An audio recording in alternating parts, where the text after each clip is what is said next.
Howdy folks, Joe again with Doggy Boot Camp. Once again, welcome to my studio.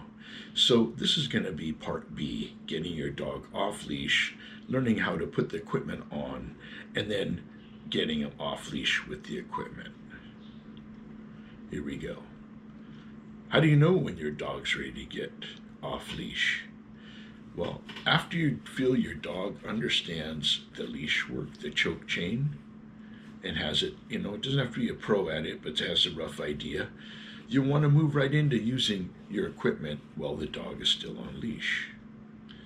Would like to remind you, every dog is different on how long this will take. Some dogs will catch on right away, others it may take a little bit longer. But once the dog is comfortable with the leash work, now it's time to get the collars on. All right. I immediately go to an enclosed area before taking them off leash. And the reason why I go to an enclosed area is because about 1 in every 100 dogs gets really freaked out. But it's not the shock collar, it's the squirt collar. Yep, that dang squirt collar. It's being the same as like your dog is reactive to fireworks or thunder or lightning. The dog literally, I've seen him jump 2-3 feet in the air and bolt like the world is on fire. So if that's the case, your dog is not a good fit for the collars, and we have other methods to get them to, so we don't traumatize them. None of these tools are to traumatize. All right. So there is a few other pieces of equipment I do kind of recommend, especially if your dog has behavioral problems. All right, so we introduce them while the dog is on leash, but this is also going to help big time in the transition to when we take these dogs that have behavioral problems and we get them off leash. So equipment that you're going to need, again, high quality training collar, which will give you your tone for recall, your vibrate for critiquing play, the shock. I hate to shock a dog, folks. So if I do, it's at such a ridiculously low level, it's unreal. And then I also strongly recommend a remote spray collar. It sprays unscented, or if it's a dog that needs a little bit more serious help, I'll load that thing with citronella. All right, a spray collar. It's a very good tool. I like to use the word leave it when I use that. All right, then I also want you to get a GPS tracker. And out of this tracker, I want 3 things from that tool. The first one is I want to know where you're at any given moment. Number 2, I want to know where you've been. Number 3, biggest one for me is I want to know how many steps you've taken. All of these collars are my suggestion. Again, if you have a dog with behavioral issues, you may want to check out my Modifying Inappropriate Behavior video. That is a good companion to this one to make sure you're developing a healthy relationship with your dog. So the first thing we should address while putting on your equipment is the KY jelly. Now, I use this because I use such a low level of shock. This helps with the connectivity between collar and dog. So what I tell people to do is they get about a size of 50-cent piece and rub it right here in the throat. And this is going to help with the signal from collar to dog. Sometimes hair gets in between there and it kind of disguises it and it doesn't make a good connection. Therefore, you keep turning it up, and then, oh wow, now it hit. So it's not necessary. So if you're just starting out, please use the KY. It helps send the proper signal so that we don't need to keep turning the dang thing up. So now let's talk about stacking them or staggering them. For larger breed dogs, if they're just starting out, I'll stack them. There'll be the E-collar, then the squirt collar. The GPS collar is going to go in a different collar with the ID tags. I like to always have the dog have the GPS tracker. So we got the ID with GPS and the training collar. If you're a smaller dog, I'm just going to stagger them anyway. All right. But if you're a larger dog, when we start out, it's going to get stacked later on down the road. If we feel the need to stagger, which I do pretty much 100% of the time, I will do that. And I'm going to show you this in a couple pictures to help you get a little bit better understanding. So we want to be mindful of how much real estate we have on the dog's neck by the time it goes ID collar, training collar, then choke chain. All right. So now let's talk about the process of going off leash once the equipment has been put on correctly. If the dog's feet should start to pass yours, we want to keep him in that sweet spot. And we've already done a bunch of leash work with the choke chain. So now let's use the collar. So let's say the feet start going ahead of yours. With the remote, it's a momentary switch. So however long you push that switch is how long the dog's going to get vibrated for. So what I tend to do if the dog starts to step out of bounds, vibrate, vibrate, vibrate, vibrate, keeps on getting out of bounds, vibrate, hold it on there. See if the dog changes. If the dog doesn't change, this is for everything, all right? Give them a warning with that vibrate, and if they're not responding to it, squirt. Please don't use any one of these commands. Don't use one command for everything. Don't just run around and go tone, tone, tone. Dog's supposed to know what this means. This really is a much different way of communicating with the dog, a very effective way. It doesn't need to be verbal. Let the collars do the work. Once you get this down, it's going to really help with your whole training process. So we want to be consistent with the type of commands that we give. Okay, so here's another scenario. You're walking down the road, maybe your dog's a little bit reactive, starts to see something. Maybe it's prey drive, maybe it's another dog, doesn't matter what it is. So if the dog starts to get interested, again, vibrate, vibrate, a warning. And if they don't change what they're doing and start getting in tune to what you're doing, again, vibrate, vibrate, vibrate, squirt.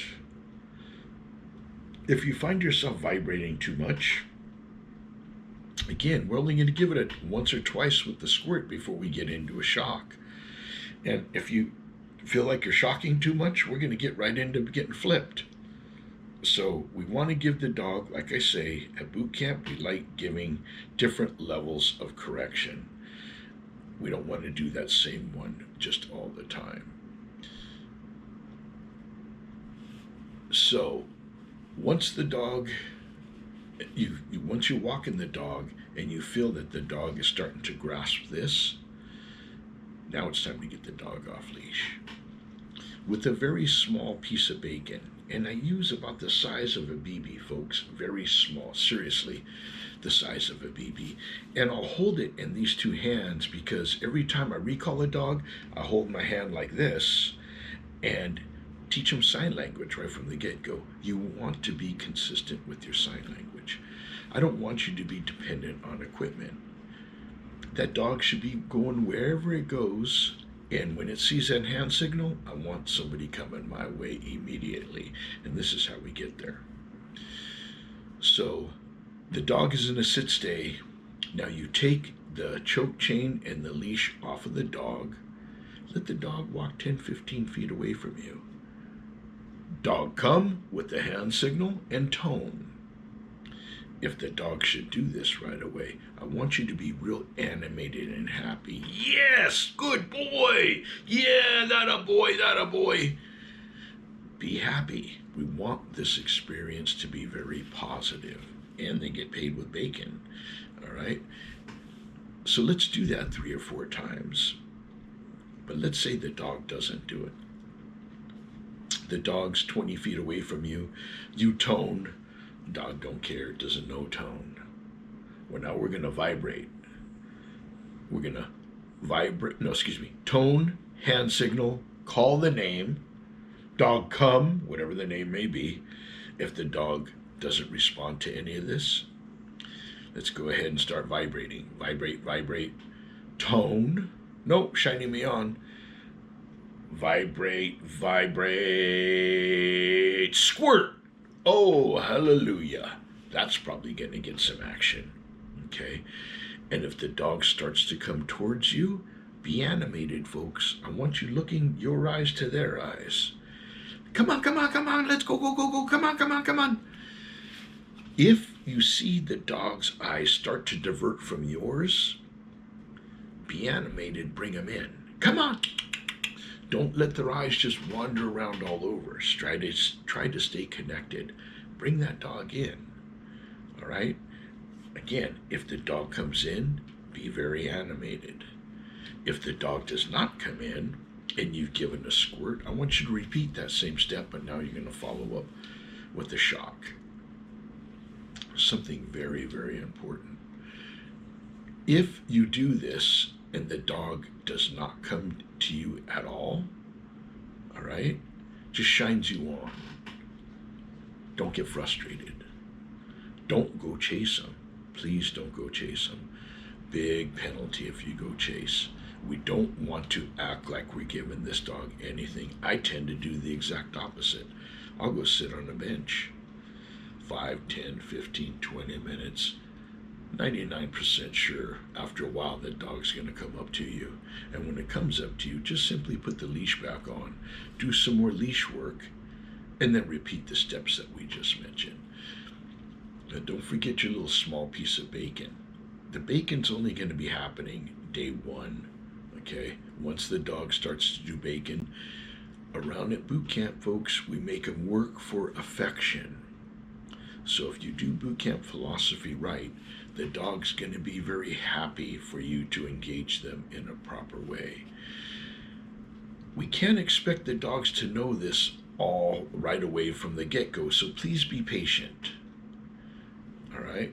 We want the dog to understand these are different levels of communication.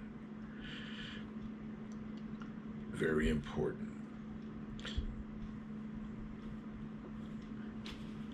One other thing I want to point out, the fact that I recommend going off leash in an enclosed area. One of about every 100 dogs, if you have, and a lot of people think it's the shock, but it's not. It's the squirt. And it's equivalent to being afraid of fireworks or thunder or lightning. It's that bad. If the dog gets that remote squirt, I've seen him jump 3 feet in the air and bolt. So we want to be mindful of that. And if we have a dog like that, the squirt collar is not the tool for them. There's other ways that we can do this. So, and it's very rare we get dogs like this, but I just want to bring it up to make sure that you're aware of it. So now that the dog is recalling, you could start to broaden the area of recall, elevate the situations. So before, where we're starting off in an enclosed area and you're doing this 10, 15, 20 feet away, and you're starting to get some consistency with this, so now we're going to elevate it.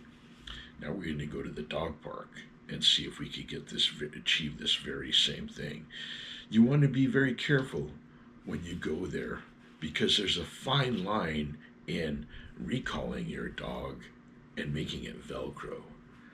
A lot of people think just because their dog is walking right next to them at the dog park, that's not the best thing, folks. You want to not create Velcro from your dog, and if you overcorrect by recalling too much, you're going to end up with Velcro, and that's something that we simply just do not want. I tell folks like this, I go to the park for 2 reasons. I provide transportation and a correction if I need to. And if I don't need to make a correction at the park or talk to them, this is the dog's time. So it's very important that we allow them to do that.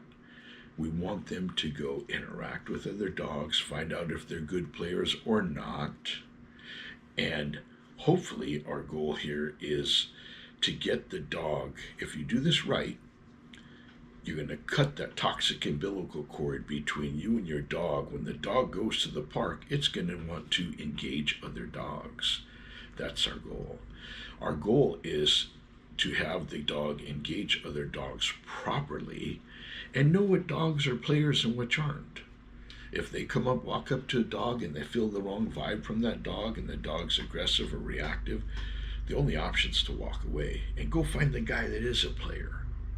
Because if you find the guy that is a player, this is what boot camp's all about. Our main goal here is to scrub off some of that steam in the battery. We want that battery to be in the sweet spot, which is 10 to 60%. This is why we like the dogs to go out twice a day. We want them to stay in that sweet spot. They're going to listen to you much better and they're going to act much better.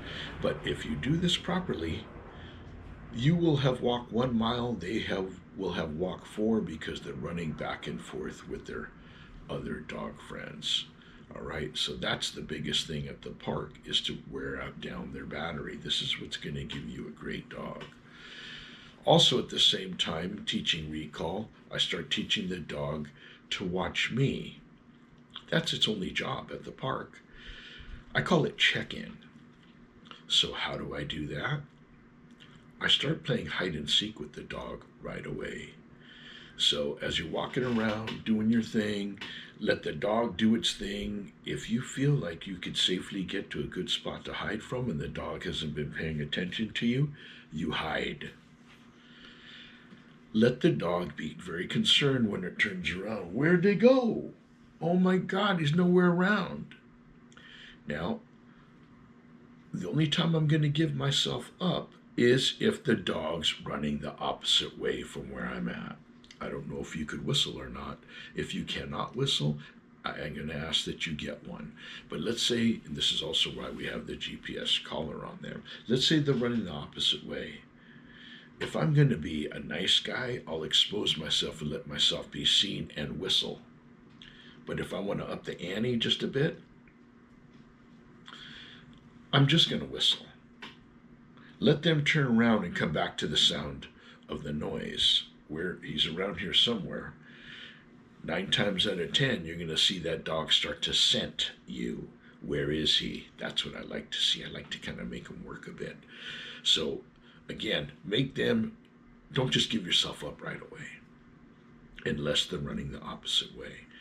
And again, I get a lot of confidence because I have the GPS tracker when I do this game.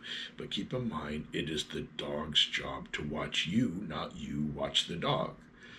It's really simple. It's a great game. If I've done this at least once a day to one dog in my travels, I've had a good day. Remember, we don't want to create Velcro. You want the ability to recall easily in the future. Hide and seek is going to help with all of this. It's a new game for the dog for the rest of its life. You may find now that you've seen this video, you may want to know more. The next video on my website that I think you may enjoy is how to have a balanced, happy dog that plays well with others. Now that you have some consistency with your dog on and off leash, it's time to go for the next step. Joe from Doggy Boot Camp, folks. Thanks again so much for watching. Look forward to sharing my next videos with you.